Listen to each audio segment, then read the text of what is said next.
சிவாய நமக. அனைத்து சகோதர சகோதரிகளுக்கும் எனது அன்பான வணக்கம். நான் ஜோதிடர் எஸ்கே வாணி சுந்தர்ராஜன். லைஃப் பார்த்திங்கன்னா நம்ம எல்லாருக்கும் எப்பயுமே ஒரே மாதிரி போகிறது கிடையாது. நம்ம ஒவ்வொரு வயசை கடக்கும் போதும் பலவிதமான மாற்றங்கள், ஏற்றத்தாழ்வுகள் அப்படிங்கிற விஷயம் இருக்கும். ஸோ படிப்பு நன்றாக வருமா வராதா, வருமானம் எப்படி இருக்கும், வேலை நல்லா அமையுமா, தொழில் செய்யலாமா, குழந்தை பாக்கியம் இருக்கா, திருமணம் எப்போ நடக்கும், கடன் சுமை குறையுமா, சொந்த வீடு அமையுமா, ஸோ கணவன் மனைவி எந்த மாதிரி அமைவார்கள், உறவுகளோட உங்களுடைய நெருக்கம் எப்படி இருக்கும், ஸோ ரொம்ப கஷ்டமாகவே லைஃப் போயிட்டுருக்கு, எப்போ இந்த லைஃப்பில் ஒரு மாற்றம் வரும், ஒரு நல்ல விஷயங்களை நம்ம பார்க்க முடியாதா, இந்த கேள்விகளுக்கெல்லாம் விடை அப்படிங்கிறது பார்த்திங்கன்னா உங்களுடைய நட்சத்திரங்கள் வழியாகத்தான் நடக்கும். அதாவது நட்சத்திரங்களை இயக்கக்கூடிய அந்த கிரகங்கள் வழியாகத்தான் நடக்கும். அந்த கிரகங்கள் ஏற்படுத்தக்கூடிய மாற்றம்தான். ஸோ நடக்கிற அத்தனை விஷயமே நல்லதாக இருந்தாலும் சரி, தீமை தரக்கூடிய விஷயமாக இருந்தாலும் சரி, ஸோ இந்த கிரகங்கள் ஏற்படுத்தக்கூடிய அந்த தசாபுக்தி மாற்றத்தால் தான் உங்களுக்கு அத்தனை விஷயமுமே நடக்கும். ஸோ அப்படி பார்க்கையில் எந்த வயதில் உங்களுடைய ஜாதக ரீதியாக நீங்கள் எந்த மாதிரியான பலன்களை இந்த கிரகங்கள் மூலமாக அனுபவிப்பீர்கள் அப்படிங்கிறத பார்த்துடலாம். அப்படி பார்க்கையில் இந்த பதிவில் நம்ம எதை பற்றி பார்க்க போகிறோம் அப்படின்னு பார்த்தீங்கன்னா, திருவோணம் நட்சத்திரத்தில் பிறந்தவர்களுக்கு வரக்கூடிய 2ஆம் திசையை பற்றி தான் பார்க்க போகிறோம். அதாவது திருவோணம் நட்சத்திரத்தில் பிறந்தவர்களுக்கு சந்திர திசை அப்படின்றது தான் முதல் திசை. ஸோ அடுத்ததாக வரக்கூடிய 2ஆம் திசை அப்படின்றது செவ்வாய் திசை. செவ்வாய் திசை நடத்தக்கூடிய ஆண்டுகள் அப்படின்னு பார்த்தோம்னா 7 வருடங்கள். அதாவது சந்திர திசையில் பார்த்திங்கன்னா ரொம்ப அம்மா செல்லமாக இருப்பாங்க இந்த குழந்தை. இந்த செவ்வாய் திசையில் பார்த்திங்கன்னா ரொம்ப ஆக்டிவாக அப்படியே மாறிடுவாங்க. ரொம்ப ஆக்டிவாக இருக்கிறது, துருன்னு இருக்கிறது மாதிரியான விஷயங்கள்லாம் இருக்கும். அப்போது சந்திர திசை 10 வருஷம் இல்லைங்களா, அது முடிஞ்சிட்டு அடுத்து செவ்வாய் திசை அப்படின்றது இந்த பள்ளி பருவத்தில் தான் நடக்கும். அப்போ திருவோணம் நட்சத்திரத்தின் 1ஆம் பாதத்தில் அந்த குழந்தை பிறந்திருந்தால் சுமார் 10 வயதில் தொடங்கி 17 வயது வரையும், திருவோணம் நட்சத்திரத்தின் 2ஆம் பாதத்தில் பிறந்திருந்தால் சுமார் 7.5 வயதில் தொடங்கி 14.5 வயது வரைக்கும், திருவோணம் நட்சத்திரத்தின் 3ஆம் பாதத்தில் பிறந்திருந்தால் சுமார் 5 வயதில் தொடங்கி 12 வயது வரையும், திருவோணம் நட்சத்திரத்தின் 4ஆம் பாதத்தில் பிறந்திருந்தால் சுமார் 2.5 வயதில் தொடங்கி 9.5 வயது வரைக்கும் இந்த செவ்வாய் திசை அப்படின்றது நடக்கும். அப்போது செவ்வாயுடைய சூட்சுமங்கள் அப்படின்னு எடுத்துக்கிட்டோம்னா, செவ்வாய் பூமிக்காரகன், அதே மாதிரி எனர்ஜிக்கு உண்டான கிரகம், சக்திக்கு காரக கிரகம், இரத்தக்காரகன் அப்படின்னு சொல்லுவோம். அதாவது திருவோணம் நட்சத்திரம் இருக்கக்கூடிய இந்த மகர ராசியில தான் செவ்வாய் உச்ச பலத்தை பெறுவார். எக்ஸால்டட் ஆகிறது அப்படின்றது இந்த மகர ராசியில தான் செவ்வாய். அப்போது மிக உயர்ந்த பலம் அப்படின்ற செவ்வாய் இருக்கும். ஸோ அதனால் பார்த்திங்கன்னா இந்த திருவோண நட்சத்திரக்காரர்களுக்கு செவ்வாய் திசை அப்படின்றது ஒரு பவர்ஃபுல்லான பீரியடாக இருக்கும். அப்போது நல்ல தைரியம் இருக்கும். ரொம்ப பயந்துக்கிட்டே இருப்பாங்க இல்லைங்களா, சந்திர திசையெல்லாம் அது எல்லாமே மறைஞ்சிட்டு, பயந்த சுபாவம் அப்படின்றது மறைஞ்சிட்டு எல்லா விஷயத்துக்குமே நல்ல துணிவாக தைரியமாக இருப்பாங்க. விளையாட்டாக இருக்கட்டும், ஒரு ஓட்டப்பந்தயமாக இருக்கட்டும், இல்லை ஸ்கூலில் ரேங்க் எடுக்கிறது, இதில் எதுவாக இருந்தாலும் ஸோ இவங்க தான் ஃபஸ்ட்டு வரணும் அப்படின்ற மாதிரியான வெறி இருக்கும் அந்த குழந்தைங்களுக்கு. தான் இதுலேயுமே முதல்ல நிற்கணும் அப்படின்ற மாதிரியான தன்மை இருக்கும்.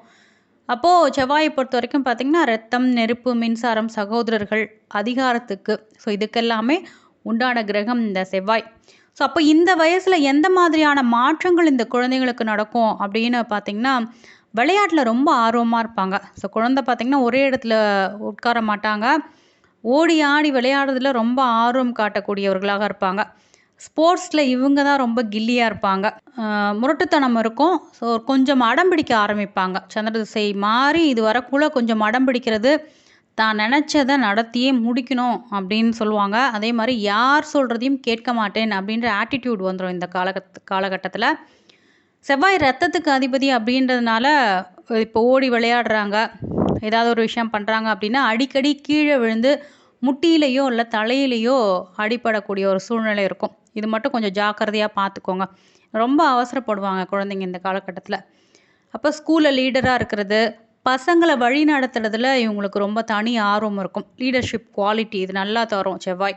கூட பிறந்த தம்பியோ இல்லை அண்ணன் வழியிலையோ கொஞ்சம் சண்டை, போட்டி மனப்பான்மையெல்லாம் இருக்கிறது இருக்கும். வீட்டில் பார்த்திங்கன்னா இவங்களுக்கு சிப்ளிங்கில் அண்ணனோ தம்பியோ வந்துட்டாக்க ரொம்ப சண்டை போடுறது, போட்டியாக இருக்கிறது, அது மாதிரி இருக்கும். பட் ஆனால் அவங்களால இவங்களுக்கு நல்ல நன்மையான விஷயங்களுமே நடக்கும். ஒருவேளை இந்த செவ்வாய் ஜாதகத்தில் பலமாக இருக்குது அப்படின்னா, இந்த 7 வருட செவ்வாய் திசையுமே நல்ல ஒரு ஃபவுண்டேஷன் மாதிரி தான். ஸோ ஸோ இந்த வயசில் உங்களுக்கு வரக்கூடிய துணிச்சலும் எனர்ஜியும் அப்படின்றது தான் எதிர்காலத்தில் ஃப்யூச்சரில் பார்த்திங்கன்னா ஸோ இவங்கள பெரிய பிஸ்னஸ் மேனாகவோ இல்லை பெரிய ஒரு அதிகாரியாகவோ மாற்றக்கூடிய ஒரு தன்மை இருக்கும். இப்போ செவ்வாய் பார்த்திங்கன்னா எந்த இடத்துல இருந்தால் நன்மை அப்படின்னு பார்த்தோம்னா, செவ்வாய் வந்து இயற்கை பாவர். அப்போ 3, 6, 11 என்று சொல்லக்கூடிய உபஜயஸ்தானங்களில் செவ்வாய் இருக்கக்குள்ள ஒரு நல்ல பலன்களை தருவார். இந்த மறைவு ஸ்தானங்களில் இருக்கக்குள்ள எதிரிகளை துவம்சம் செய்யக்கூடிய நபராக இருப்பார். வாழ்க்கையில் எவ்வளவு தான் இவங்களுக்கு தடைகள் வந்தாலுமே போராடி ஜெயித்து விடக்கூடிய நபர்களாக இருப்பாங்க. அப்போ 10ஆம் இடத்துல இந்த செவ்வாய் இருந்து தொழில் திசை நடைபெறக்குள்ள இது தொழில் ஸ்தானம், திக்பலம் என்ற அமைப்பும் இதில் இருக்குது. அப்போது ஸோ இந்த இடத்துல இந்த செவ்வாய் இருக்கக்குள்ள போலீஸில், மிலிட்ரியில் இல்லை அதிகாரம் அல்லது பெரிய அளவில் ரியல் எஸ்டேட் பிஸ்னஸ் அமையக்கூடிய வாய்ப்புகள் எல்லாமே இருக்கும் இவங்களுக்கு. கேந்திரங்களில் செவ்வாய் இருக்கக்குள்ள 1, 4, 7, 10 என்று சொல்லக்கூடிய கேந்திரங்களில் செவ்வாய் இருக்கக்குள்ள இந்த கேந்திரம் அப்படின்னு சொல்லக்கூடிய வீடு செவ்வாயினுடைய சொந்த வீடாக இருக்கக்குள்ள, மேஷம் விருச்சிகத்தில் இருக்கக்குள்ள அல்லது மகர வீடு இந்த கேந்திரமாக வரக்குள்ள ருசக யோகம் அப்படின்ற யோகத்தை தருவார். இது பார்த்திங்கன்னா பஞ்சமகா புருஷ யோகத்தில் ஒன்று. நல்ல அதிகார பதவி கிடைக்கக்கூடிய ஒரு விஷயம். மகர ராசி எடுத்துக்கிட்டோம்னா இது செவ்வாயுடைய உச்ச வீடு. இங்கே செவ்வாய் இருக்கக்குள்ள ஜாதகர் ஒரு ராஜா மாதிரி அதிகாரத்தோடு வாழக்கூடிய தன்மை இருக்கும். கடக ராசி எடுத்துக்கிட்டோம்னா இங்கே செவ்வாய் நீச்சத்தன்மையை பெறுவார், பலம் இழக்கக்கூடிய சூழல் இருக்குது. ஸோ இந்த இடத்துல உங்களுக்கு செவ்வாய் இருந்து குழந்தைங்களுக்கு இந்த திசை நடைபெறுது அப்படின்னா கொஞ்சம் கவனமாக இருங்க. குழந்தைங்க பார்த்திங்கன்னா தேவையற்று கோபப்படுவாங்க, இல்லைன்னா ரத்தம் கம்மியாகிறது, ஹீமோக்ளோபின் கம்மியாகிறது, ரத்தம் இழக்கக்கூடிய தன்மை, இல்லை முடிவுகளில் ஏதாவது குழப்பம் வரக்கூடியது எல்லாமே இருக்கும். பயந்த சுபாவமாக இருப்பாங்க, ரொம்ப எதையுமே தைரியமாக முன்னே செய்ய மாட்டாங்க. ஸோ 8, 12ஆம் இடங்களில் செவ்வாய் இருந்து திசா நடக்கக்குள்ள இது கடுமையான ஒரு செவ்வாய் தோஷத்தை கொடுக்கக்கூடியது. ஸோ இதனால் பார்த்திங்கன்னா விபத்துகள், இரத்த காயம், ஏதாவது பிரச்சனைகள் ஏற்படுறது அப்படின்ற ஒரு விஷயம் இருக்கும். ஸோ சனியோடையோ ராகுவோடையோ ரொம்ப நெருக்கமாக சேர்க்கை ஏற்பட்டு விட்டால் இது ரொம்ப அந்த குழந்தைகளுடைய ஆவேசத்தை அதிகப்படுத்தக்கூடியதாக இருக்கும். எப்பயுமே மற்றவங்கள பார்த்தா, ஃப்ரெண்ட்ஸை பார்த்தா, தன்னுடன் படிக்கக்கூடிய மாணவர்களை, குழந்தைங்கள, விளையாடக்கூடியவர்களை பார்த்தா சண்டை போட்டுக்கிட்டே இருப்பாங்க.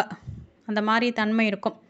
அப்போ செவ்வாய் பொறுத்த வரைக்கும் எந்த லக்னத்திற்கு நன்மை செய்வார் அப்படின்னு பார்த்தோம்னா, செவ்வாய்க்கு சொந்த லக்னம்னு எடுத்துக்கிட்டோம்னா மேஷம் விருச்சிகம் தான். இதுதான் செவ்வாயுடைய லக்னம். அப்போது இந்த லக்னத்தில் பிறந்தவர்களுக்கு செவ்வாய் பார்த்திங்கன்னா தனி தைரியத்தையும் கௌரவத்தையும் தரக்கூடியவராக இருப்பார். ஸோ கடகம் சிம்மம் எடுத்துக்கிட்டோம்னா இது கடகம் பார்த்திங்கன்னா சந்திரனுடைய வீடு, சிம்மம் பார்த்திங்கன்னா சூரியனுடைய வீடு. ஸோ இந்த 2 லக்னங்களுக்குமே செவ்வாய் யோகக்காரகன். கடகத்துக்கு பார்த்திங்கன்னா 5, 10ஆம் அதிபதியாக வரக்கூடியவர். சிம்மத்துக்கு எடுத்துக்கிட்டோம் அப்படின்னா 4, 9க்கு அதிபதியாக வரக்கூடியவர். ஸோ 2க்குமே பார்த்திங்கன்னா ஒரு கேந்திரம், ஒரு திரிகோணம், 2க்கும் அதிபதியாக வருவார். ஸோ அப்போது இந்த இடத்துல திசை நடக்கக்குள்ள இந்த குழந்தையை சம்பாதிக்க மாட்டாங்க. பட் ஆனால் இவங்களுடைய அப்பா அம்மாவுக்கு யோகம், வீடு, நிலம், பதவி அப்படின்ற விஷயங்கள் அந்த காலகட்டத்தில் இருக்கும். திருவோண நட்சத்திரம் கடக லக்னமாக இருக்கிற பட்சத்தில் செவ்வாய் நல்லா இருந்தார் அப்படின்னா இது ஒரு பொற்காலம் அப்படின்னே சொல்லலாம். அப்போ தனுசு மீனம் லக்னங்களை பொறுத்த வரைக்கும் செவ்வாய் நண்பருடைய லக்னம், குருவினுடைய லக்னம். அப்போது செவ்வாய் பார்த்திங்கன்னா ஒரு நல்ல பாதுகாப்பு அரணாக இருந்து நன்மைகளை செய்யக்கூடியவராக இருப்பார். செவ்வாயை பொறுத்த வரைக்கும் எந்த லக்னத்திற்கு தீமையை செய்வார் அப்படின்னு பார்த்தோம்னா, ஸோ புதனுடைய லக்னங்கள் மெயினாக, அதாவது மிதுனமும் கன்னியும் எப்பயுமே புதனுக்கும் செவ்வாய்க்கும் தீராத பகை தான். ஸோ இந்த லக்னக்காரர்களுக்கு செவ்வாய் திசை வரக்குள்ள விபத்து அல்லது பிரச்சனைகள், வழக்குகள் அப்படின்ற விஷயம் இருக்கும். இப்போ குழந்தையாக இருக்கிற பட்சத்தில் பார்த்திங்கன்னா உடல்நிலை சரியில்லாத போகிறது, சரியாக படிக்க முடியாத தன்மை, சொல் பேச்சு கேட்க முடியாத தன்மை இருக்கும் செவ்வாய் சரியில்லாத இடங்களில் இருக்கக்குள்ள. அடுத்தது பார்த்திங்கன்னா ரிஷபம், துலாமை பொறுத்த வரைக்கும் சுக்கிரனுடைய லக்னங்கள். செவ்வாய் வந்து சுக்கிரனுக்கு ரொம்ப ஆப்போசிட்டான கிரகம் இல்லை, ஒரு சமமான கிரகம்னு எடுத்துக்கலாம். பட் இருந்தாலும் இந்த விருச்சிகத்தை பொறுத்த வரைக்கும் 12ஆம் அதிபதியாக தான் அந்த சுக்கிரன் வருவார்.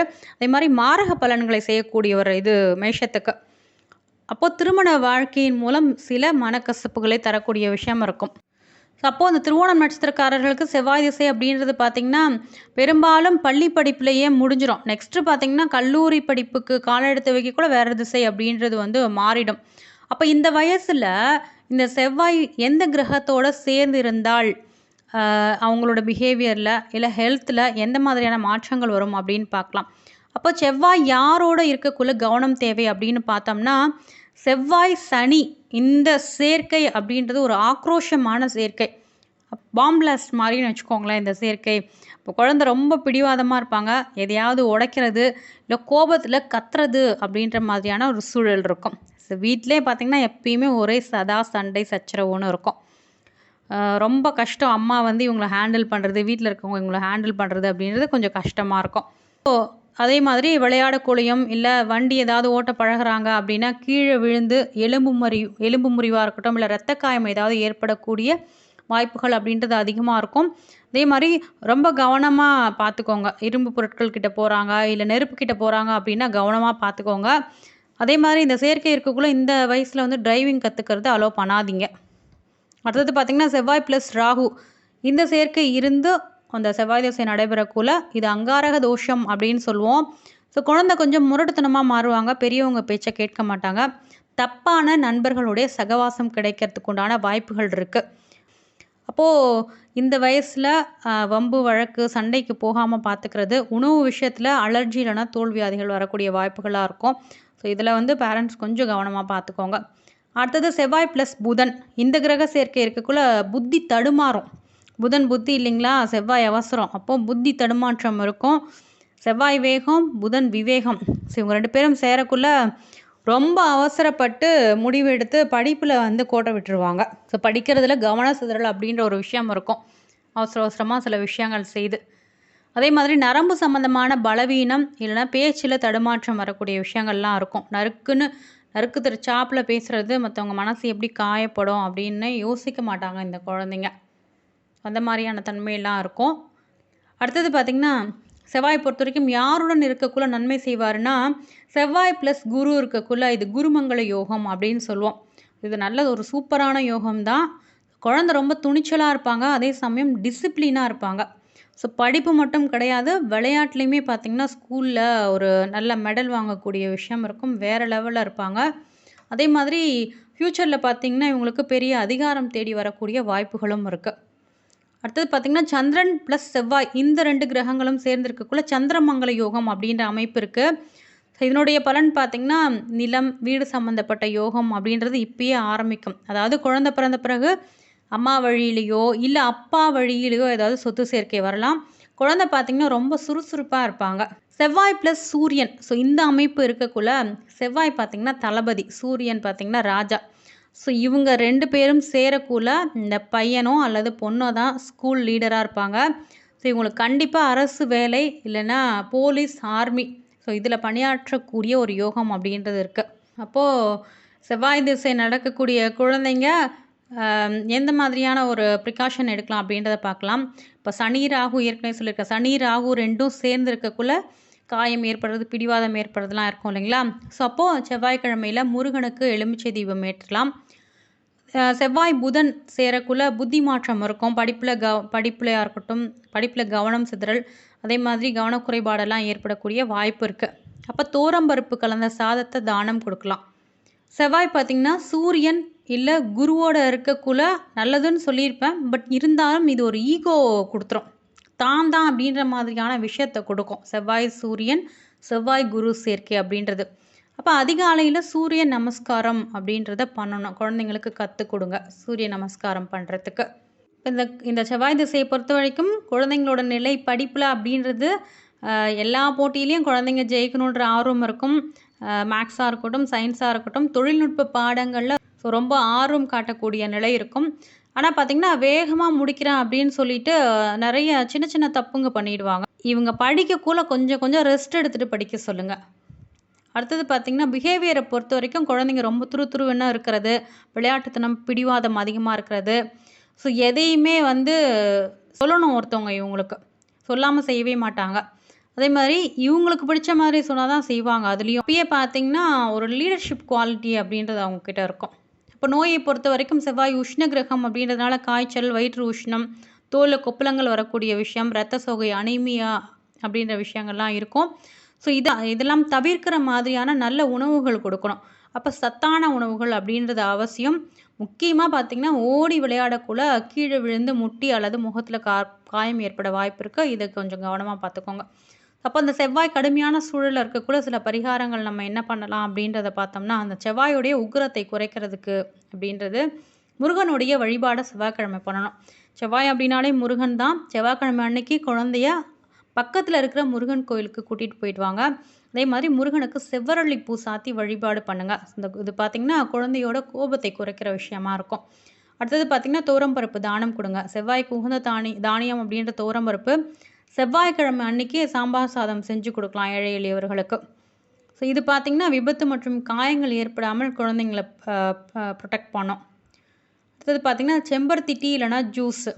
ஸோ குழந்தைங்களுக்கு வந்து அந்த உடல் உஷ்ணத்தை குறைக்கிறதுக்கு செம்பருத்தி பூவில் அந்த இதழ்களில் டீ போட்டு கொடுக்கலாம் செம்பருத்தி பூவில். அதே மாதிரி குளிர்ச்சியான உணவுகளை கொடுக்கறது நல்லது. இது பார்த்திங்கன்னா ரத்தத்தை சுத்திகரிக்கக்கூடிய ஒரு விஷயமா இருக்கும். அதே மாதிரி சிகப்பு நிறத்தில் ஆடைகளை தவிர்க்கணும். ஸோ குழந்தைங்க அதிகமாக கோபமாகவோ இல்லை பிடிவாதகமாகவோ இருக்கக்குள்ள இவங்களுக்கு சிவப்பு நிற ஆடைகளை அணிவிக்கிறத நீங்கள் கொஞ்சம் தவிர்த்துடுங்க. ஸோ வெள்ளை நிற ஆடைகள் இல்லைனா சந்தன நிற ஆடைகளை வந்து இவங்க போட சொல்லலாம். அடுத்தது பார்த்திங்கன்னா அங்காரக காயத்ரி மந்திரம் படிக்கிறது. ஸோ அங்காரக காயத்ரி மந்திரத்தை போட்டு விடுங்க யூடியூப்பில். ஸோ உங்களால் முடிஞ்சால் குழந்தைய திரும்ப சொல்லுங்கள். இது பார்த்திங்கன்னா கொஞ்சம் கான்சன்ட்ரேஷன் லெவலை வந்து அதிகப்படுத்தும்.